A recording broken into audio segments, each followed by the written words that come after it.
Hello guys, kumusta kayo dyan? Ito, muli tayo nagbabalik para magbigay ng konting tip sa sasakyan. Nakita nyo na siguro sa title, pag-uusapan natin ngayon troubleshooting. Ito, pwede nyo may apply to sa napakaraming bagay.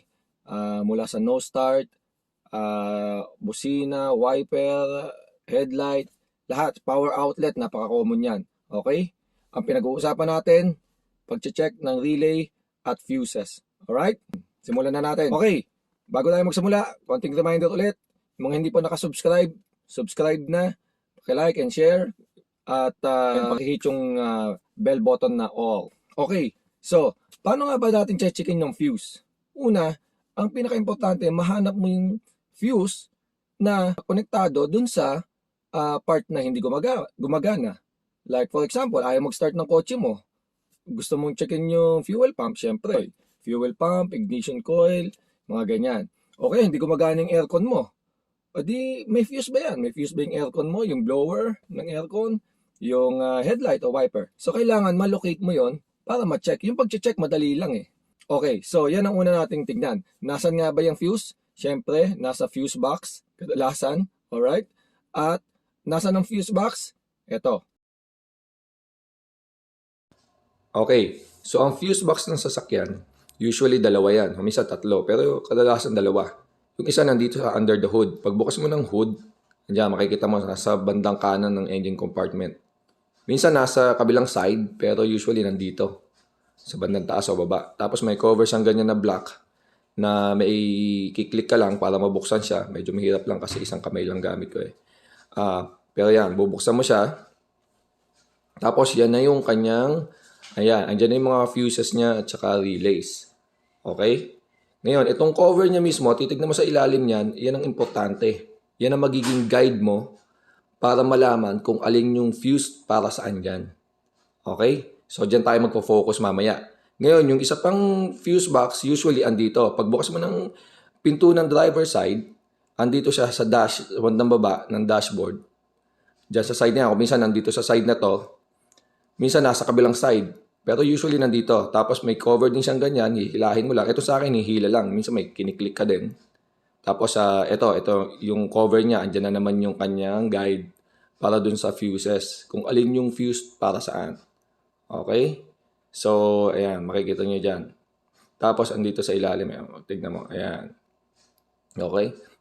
Pero mag-focus tayo dun sa isa. Okay, so tignan natin tong fuse box dito sa under the hood. Ganito lang yan. Pero itong logic nito, pwede mo rin magamit sa ibang fuse box. Okay, ganito din ang pag-check niyan. Ang number one guide mo is yung pinaka-cover niya. Okay, diyan mo makikita kung aling fuse, aling relay ang para saan. Okay, so for example, ayan, unang-una pag-usapan natin ito mga fuse. Yan mga fuse ha, fuse. Ito fuse din yan. Usually mga fuse yung mga nakasulat yung amperage niya, 10, 15, at saka yung plastic ng cover, yung pinaka-housing niya, transparent. Okay, ito naman yung mga relay. Usually solid ang yan, relay yan. Solid ang mga plastic niya, hindi transparent.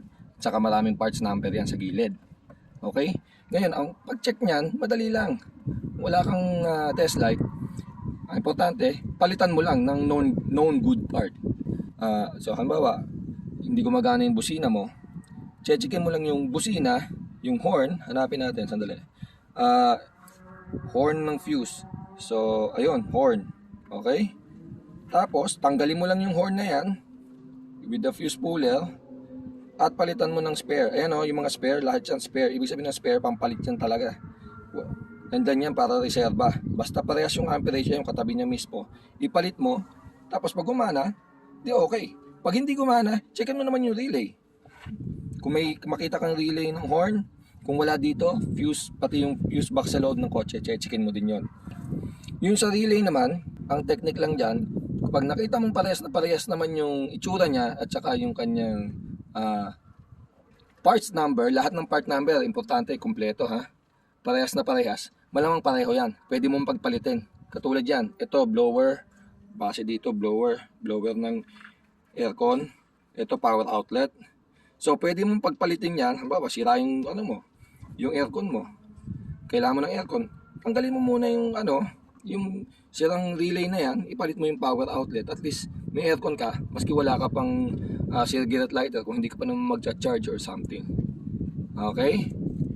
Tapos, number 1, pero syempre, pinaka-importante ha, sa fuse, huwag mong papalitan ng hindi parehas na amperahe. Kailangan kung 20 amp yung pinalit mo, nakasulat 20, 20 din. Kung 15, 15 din.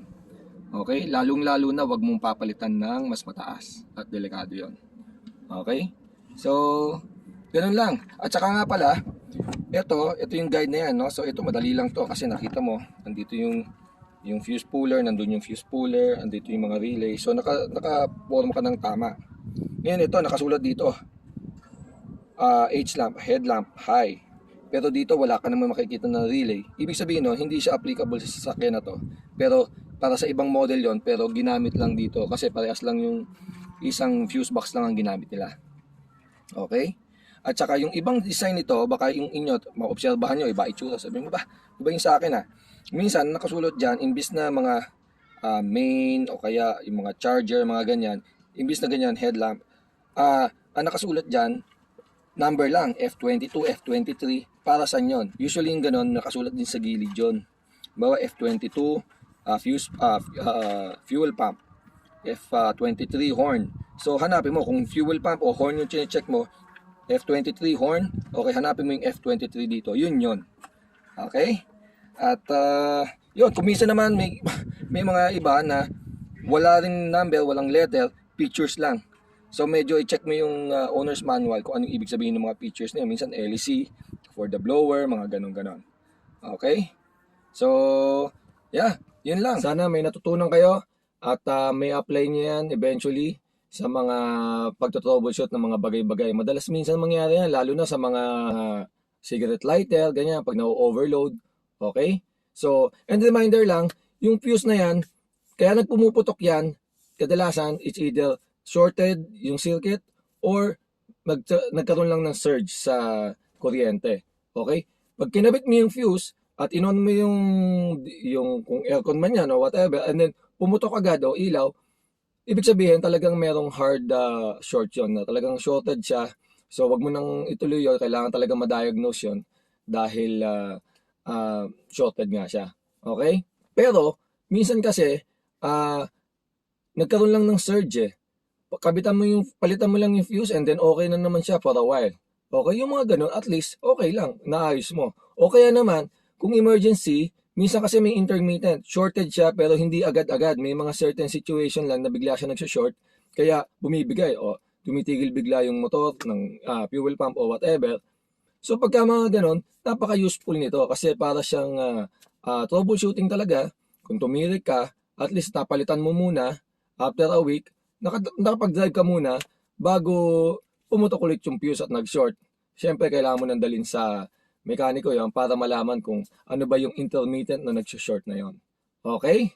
So, hanggang dyan lang muna ulit. Salamat sa panonood. Sana may natutunan kayo. At yun lang. Okay. God bless. Ingat.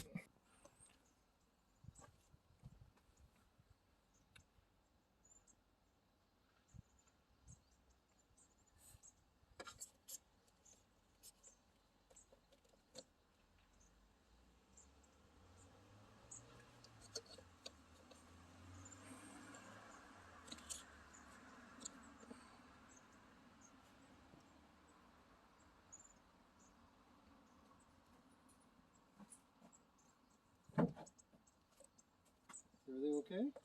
Yeah. I'm just checking this relays.